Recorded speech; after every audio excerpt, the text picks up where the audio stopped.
চলতি আইপিএল থেকে ছিটকে গেলেন দেবদত্ত পারিক্কল। বদলে পাঞ্জাবের প্রাক্তন অধিনায়ককে দলে নিল আরসিবি। চলতি আইপিএলে লিগ পর্বের লড়াই এখন শেষের দিকে এসে পৌঁছেছে। Chennai Super Kings, Sunrisers Hyderabad এবং রাজস্থান রয়্যালস ইতিমধ্যে প্লে অফের দৌড় থেকে ছিটকে গেছে। অন্যদিকে রয়্যাল চ্যালেঞ্জার্স বেঙ্গালুরু চলতি টুর্নামেন্টে শক্তিশালী প্রতিপক্ষ হিসেবে নিজেদের এগিয়ে নিয়ে যাচ্ছে।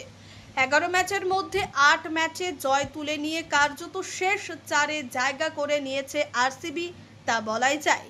এর মধ্যেই দেবদত্ত পারিক্কল বেঙ্গালুরু দল থেকে ছিটকে গেলেন।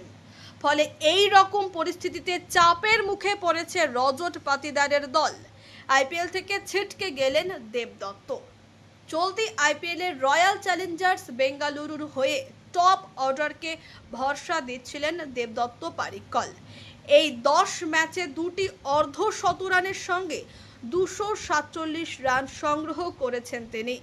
কিন্তু ডান হাতে চোটের কারণে এই বছর আইপিএল থেকে বেরিয়ে গেলেন এই তারকা ব্যাটসম্যান। ফলে রীতিমতো চাপের মুখে পড়েছে রয়্যাল চ্যালেঞ্জার্স বেঙ্গালুরু। অন্যদিকে দেবদত্ত পারিক্কলের বদলে বেঙ্গালুরুর মায়াঙ্ক আগরওয়ালকে দলে নিয়ে এসেছে। শেষ 2